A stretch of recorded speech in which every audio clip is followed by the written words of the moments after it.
స్వచ్ఛమైన నాణ్యమైన గౌదర్పార్ పూజా ఉత్పత్తులు www.gaudarpar.com ద్వారా ఆన్లైన్ లో ఆర్డర్ చేయండి. మీ ఇంటిని దేవాలయంగా మార్చుకోండి.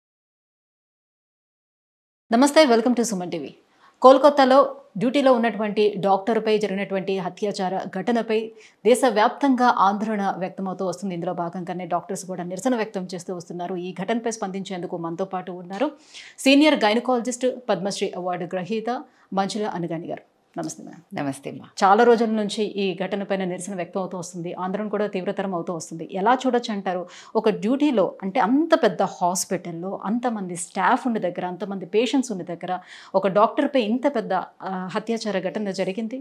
సో ఎలా చూడొచ్చు దీన్ని? సో ఇది మనకి అంటే ఒక డాక్టర్ మీద అని మనం ఇప్పుడు, ఎందుకంటే she's a doctor we are talking, otherwise ఒక ఉమెన్ మీద జరిగిన అత్యాచారం గురించి తీసినా కూడా వాట్ ఎవర్ ఇట్ ఈస్, ఇంత ఫ్యూరోర్ రావడానికి కారణం ఎందుకు అంటే ఇట్ టచ్డ్ ఎవ్రీబడి. ఎందుకని అంటే ఒక అమ్మాయి ఒక డ్రీమ్స్ని తన చిన్నప్పటి నుంచి వాళ్ళ పేరెంట్స్ డ్రీము, తన డ్రీము, దేశానికి ఏదో చేయాలి, మనుషులకి ఏదో చేయాలి అనేది దీనికి she try to achieve her dreams. అదే తప్ప అసలు అమ్మాయిగా పుట్టడం తప్ప, అమ్మాయిగా ఈ దేశంలో ఉండటం తప్ప అది యూనివర్సల్ ఫినామినా మనకే ఎక్కువ అవుతుందా? ఈ రోజుల్లో మనం ఎక్కువ చూస్తున్నామా? ఈజ్ ఇట్ ఇంతకుముందు ఏమనే వాళ్ళం opportunity, is it a set of opportunity? రెగ్యులర్గా డ్యూటీలో చేసి టైం పాస్కి హాస్పిటల్కి వెళ్ళటం కాదు, డ్యూటీలో ఉండగా like you said surrounded by people, surrounded by patients, and then in the premises అవ్వటం అంటే అవతల వ్యక్తి ధైర్యమా, ఏ ధైర్యం, వాళ్ళ అప్బ్రింగింగా, దానివల్ల ఇదంతా మనకి జరిగేది. The way it is done, ఒక మనిషిని మనిషిగా చూడలేని రోజు, ఉమనా లేక మ్యానా అని పక్కన పెడితే ద వే అసలు అది చీపురు పుల్లల్లాగా ఇరక్కొట్టడాలు, I mean what are we trying to do అంటే అది ఆ grotesque way it is done. There is lot of discussion which go around. ఇది కొత్తగా ఇప్పుడు జరుగుతున్నాయా? మనం ఆలోచించాల్సింది రెండుగా ఉంటుంది పాపం. ఒకటి, ఇంతకుముందు ఇది జరగలేదా?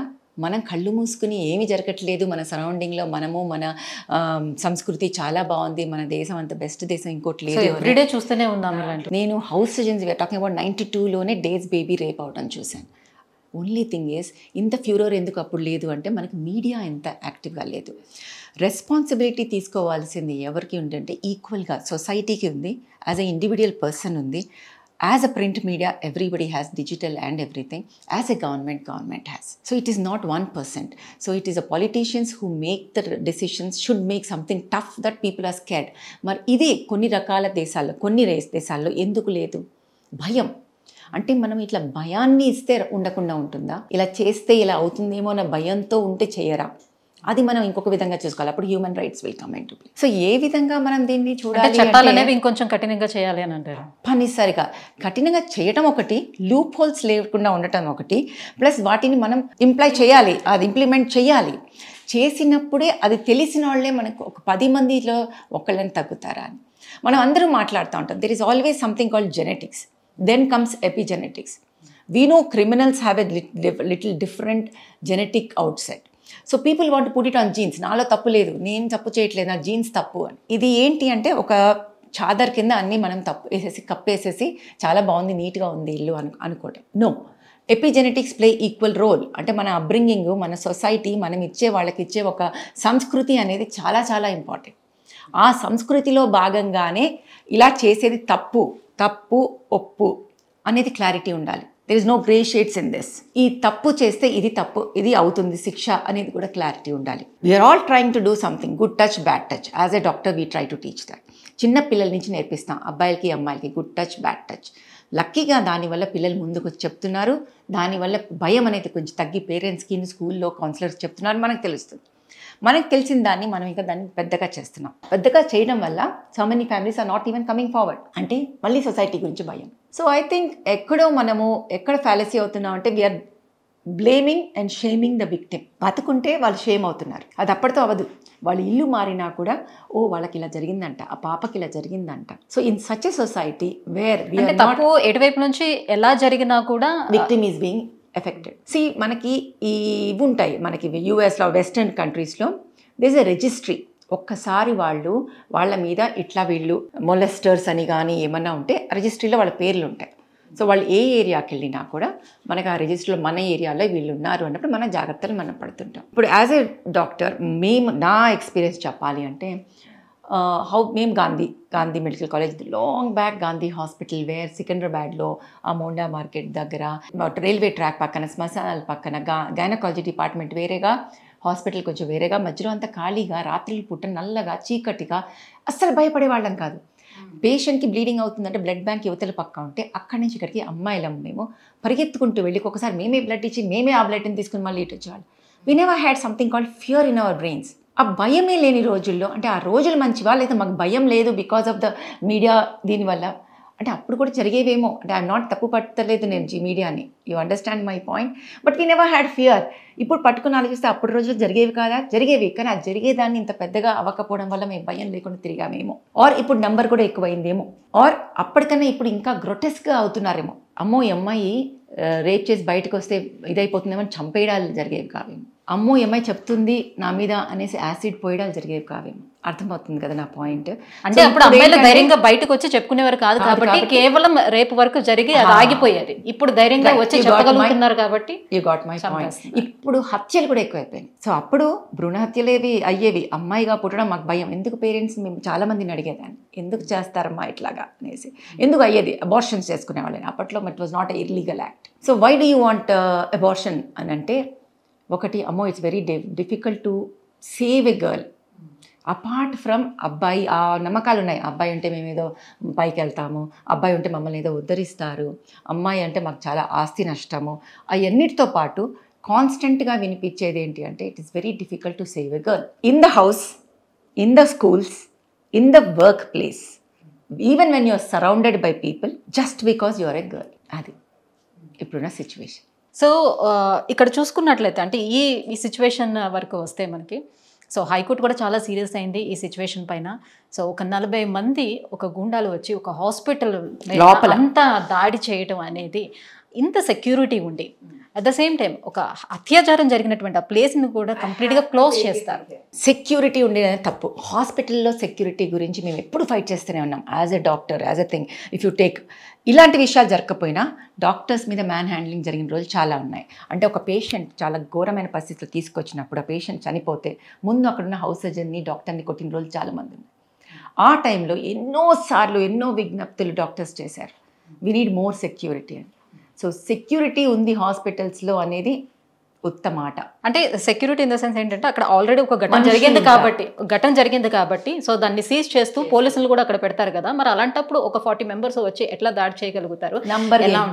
Number game they all feel. ఒకటి, మేము చాలామంది ఉన్నాం, అవతల 3-4.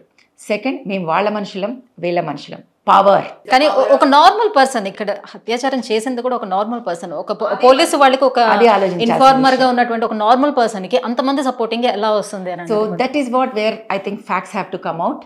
బికాస్ ఇంత ఫ్యూరోర్ ఇంత నడుస్తుంది అంటే there are certain things which we still don't know. So అది I think we should leave it for CBI to know. నిజంగా ఇది ఒక నార్మల్ పర్సన్ అయితే ఇంత సపోర్ట్ సిస్టమ్ ఎందుకు వచ్చింది, ఎంత సపోర్ట్ సిస్టమ్ చేస్తున్నారంటే వాళ్ళ అవగాహనలో తప్ప, అంటే వాళ్ళు అబ్బాయి అలా చేయలేదని నమ్ముతున్నారా, లేక నిజంగా అతను చేయలేదు కానీ he is accepting it for something else reason. నిజంగా ఏ మాత్రం మానవత్వం పక్కన పెట్టి కామన్ సెన్స్ ఉన్నోళ్ళు కూడా ఒకతను అంత దారుణమైన చేశారు అంటే ఎవరు సపోర్ట్కి రారు. ఇప్పుడు మామూలు మనుషులు ఇక్కడ ఎవరైనా ఒకళ్ళు మన పక్కింటి వాళ్ళు ఏం తప్పు చేస్తారంటేనే పక్కింటి వాళ్ళు వెళ్ళి సపోర్ట్ చేయరు. తప్పు చేస్తే we're talking about it. Yes, వాళ్ళు మంచి చేసినా వాళ్ళని తప్పు పడుతున్నారంటే వెళ్ళి మాట్లాడచ్చు. తప్పు చేస్తే ఇంతమంది 40 మంది వచ్చి దాన్ని ధ్వంసం చేశారు అంటేనే అక్కడ ఎక్కడో ఏదో మనకు తెలియనిది ఉంది అని అర్థం చేసుకోవాలి. అది that is the job of a CBCID to find out. So I think we should allow them to do this thing and we're hoping that justice will prevail and we're hoping that వాళ్ళు సిన్సియర్గా వాళ్ళ ఇది చేస్తారు అని మనకు నిజాలు బయటకు వస్తాయని మనం హోప్ చేయాల్సిన టైం. రైట్. ఒక డాక్టర్ పైన జరిగినటువంటి ఈ ఘటన యాజ్ ఎ డాక్టర్గా మీరు ఏ రకంగా చూస్తారు? మీడియా ముఖంగా మీరు ఏం చెప్పదలుచుకుంటున్నారు? First thing is something which I have to tell as a doctor, as a woman, as it is done on another woman, this is something which can not be acceptable in any way and non-negotiable. The things whatever the government is going to come up with or whatever it is non-negotiable. ఇలా జరగకుండా ఉండటానికి ఏవి తీసుకుంటే ఏ అమ్మాయి మీదన్నా ఎక్కడైనా కూడా, ఇంట్లో కావచ్చు, బయట కావచ్చు, స్కూల్స్లో కావచ్చు, ఎలాంటి ప్రదేశంలో రోడ్డు మీద వెళ్ళి ఆడుకున్నప్పుడు కావచ్చు, ప్రతిదానికి instead of blaming the girl child to old women, for being a women. This is something, this should not stop. ప్రతి ఇన్సిడెంట్ జరిగినప్పుడు ఇలా అన్ని జెసికా లాల్ స్ట్రీట్ దగ్గర నుంచి అక్కడ రేప్ జరగకపోవచ్చు, బట్ మర్డర్ జరిగింది. To Nirbhaya case, to another Nirbhaya case here, to another Nirbhaya case now, or many more who have not come out. We all as a nation should stand, and as a doctor, this is something which is totally condemnable and cannot be accepted or even negotiated in any way. ఒక్కొక్కసారి ఇలాంటివి విన్నప్పుడు నాకు human rights మీద they keep talking about అవతల మనిషికి human rights ఉన్నాయి, but చనిపోయిన అమ్మాయికి కూడా హ్యూమన్ రైట్స్ ఉన్నాయి కదా, వాళ్ళ పేరెంట్స్కి కూడా హ్యూమన్ రైట్స్ ఉన్నాయి కదా. కొన్ని నాకు అర్థం కావు as a human being.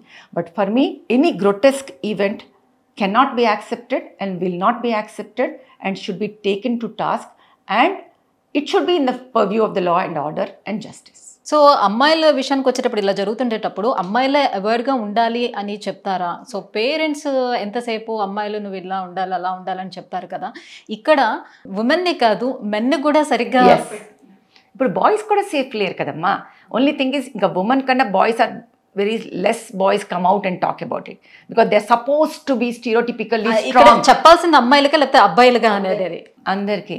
C let me tell you what, abuse is there both on boys and girls, but just by sheer number and మనం వాళ్ళు స్టీరియోటిపికల్గా అబ్బాయిలు ఏడకూడదు, అబ్బాయిలు స్ట్రాంగ్గా ఉండాలి, so you need to prove your self. So probably over time it becomes boys, the abused become abuser again. So like I said, epigenetics is upbringing. అంటే మనం తల్లి తండ్రి అబ్బాయిల్ని ఎలా పెంచుతున్నాం అనేది equally important. And then telling girls to be vocal is important. I am not telling you to tell అమ్మాయిలు జాగ్రత్తగా ఉండండి. No, it's your right to play, it's your right to dream, whatever you want to be. But be vocal. Don't take it light. అవతల వాళ్ళు joke చేశారు. No, there are certain things where jokes will not come. So please be vocal. If somebody makes any obscene remark, please come out and talk. So అబ్బాయిలకి ఎలా behave చేయాలో ఎలా చెప్పాలో అమ్మాయిలకి ఊరుకోకూడదు, భయపడకూడదు. Please be vocal and tell అనేది నేర్పించాల్సిన అవసరం ఎంతైనా ఉంది. మ్యామ్, ఈ కేసులో మనం ఫోరెన్సిక్ ఇంపార్టెన్స్ని ఎలా చూడొచ్చు అని అంటారు? సో అంటే ఆమె పైన సామూహికంగా అత్యాచారం జరిగిందని కొంతమంది చెప్తున్నారు, లేదు కాదు అని కొంతమంది చెప్తున్నారు. సో ఈ విషయం ఎట్లా ఏ రకంగా తెలియ అవకాశం? చాలా ఇంపార్టెంట్ క్వశ్చన్, ఎందుకంటే facts are more important than speculations. Facts బయటకు వచ్చేది ఫోరెన్సిక్స్లోని. ఇంత ముందులాగా సినిమాల్లో చూపించినట్టుగా అట్లా ఊహాగానాలతో మనం ఏం కేసుల్ని సాల్వ్ చేయలేం. మనకి క్లియర్గా ఇప్పుడు డిఎన్ఏ అనేది చాలా చిన్న మాత్రంలో కూడా తెలుస్తుంది. సో ఎంత క్లీన్ చేయాలని చూసినా, ఎంత మార్చేసినా ఆ డిఎన్ఏ ఒక చోట ముట్టుకున్న తర్వాత ఇంకో చోట ముట్టుకున్నా కూడా మనం డిఎన్ఏని లేపచ్చు. సో ఎన్ని రకాల సెమెన్ శాంపిల్స్ ఉన్నాయి, if it is condoms which is used, what type of latex is used తో సహా, ఎవరు మన చేతులు పెట్టిన గోల్డ్తో మనకి చర్మం మీద ఇది జరిగిన, ఆ అమ్మాయి గోళ్ళలో మనకి చర్మం అబ్బాయి వాళ్ళది ఎవరిదైనా వచ్చినా, ప్రతిదీ బ్లడ్ స్ప్లాటర్ దగ్గర నుంచి ఆ బ్లడ్ స్ప్లాటర్ పడి వాళ్ళ బట్టల మీద పడినా, వాళ్ళు ఎంత వాష్ చేయాలని చూసినా, అంటే వీళ్ళు వచ్చే ఫోరెన్సిక్ వచ్చేటప్పటికే మొత్తం ఆ సెమెన్ అదంతా కూడా డ్రై అయిపోయింది డ్రై చేసిన they are underestimating the power of forensics. ఫోరెన్సిక్స్కి ఏం నీడ్, ప్రతిదాన్ని బయటకు వచ్చి మేము ఇది చేస్తున్నాం చెప్పాల్సిన అవసరం లేదు. Let us wait for the final report. Forensics have evolved so much in today's times. We can make out everything. Preliminary report is not what is important. Final report where the DNA testings, every person who is involved will be caught. In today's time, ఎక్కడి నుంచి లేపి మన DNA వేరే చోట ఉన్నా కూడా, చిన్న దాంట్ నుంచి కూడా, మైక్రోస్కోపిక్ ఫైబర్ నుంచి కూడా మనం డిఎన్ఏని తీయచ్చు. So just a matter of time when actual facts అయితే తెలుస్తాయి. మరి ఫ్యాక్ట్స్ని కవర్ చేస్తారా, బయటకు వస్తారా, వాటివి I cannot answer. But forensics have evolved in such a way that ఎంతమంది ఎవరెవరు వాళ్ళ జీన్స్ని మనం ఎవరు ఎక్కడి నుంచి వచ్చినాయితో సహా, ఏ రకంగా చంపారుతో సహా, ఆ బ్లడ్ స్ప్లాటర్ ఏ బట్టల మీద ఎంత ఉతికినా ఏం చేసినా we can make out. No question of not being. So ఈ కేసు కనుక నిజంగా ఫోరెన్సిక్స్ బయటకు వచ్చి నిజంగా ఇది అని బయటకు వచ్చిన రోజు, ఇలా పట్టుకోవచ్చు అని తెలిసిన రోజు, నెక్స్ట్ టైం ఎవరైనా భయపడే అవకాశాలు ఉంటాయి. అంటే నిర్భయ ఘటన ఢిల్లీలో జరిగినటువంటి అమ్మాయి పైన రేపు ఎంత పెద్ద సంచలనం సృష్టించిందో మనకు తెలిసిందే. సో దాని తర్వాత అలా అని చెప్పి చట్టాలని చేంజ్ చేసుకుంటూ వచ్చినా ఆగిపోయాయి అక్కడతో. ఉల్టా మాట్లాడితే let me tell you another thing, are we all talking because the girl is dead? అంటే so many rape victim come forward and talk. అప్పుడు మనందరం మాట్లాడాం. అప్పుడు మనందరూ ఆ అమ్మాయిని షేమ్ చేస్తారు తప్పితే, ఉల్టా అమ్మాయిని మీ టూ మూవ్మెంట్లో బయటకు వచ్చిన వాళ్ళందరినీ ఆ అమ్మాయిని అంటారు తప్పితే, ఆ వాడిన వాళ్ళని ఇంకా మనం ఎంకరేజ్ చేస్తున్నాం, వాళ్ళని ఏమనట్లే. అంటే చచ్చిపోతేనే మనందరం మాట్లాడతామా, ఇది కూడా మనందరం ఆలోచించాల్సిన విషయం. పోనీ చచ్చిపోయినప్పుడైనా మనందరం మాట్లాడితే నిజంగా బతుకున్న వాళ్ళకి కొంచెం ధైర్యం వస్తుందని హోప్తో అన్నా మనందరం మాట్లాడాలి. But thank you so much ma'am. So ఈ ఘటనపై స్పందించినందుకు థ్యాంక్ యూ సో మచ్. కాళ్లలో నొప్పి, నరాల వాపు వంటి లక్షణాలతో బాధపడుతున్నారా? వెరికోస్ వెయిన్స్ లో అత్యాధునిక చికిత్స ఏవిస్ వాస్కులర్ సెంటర్.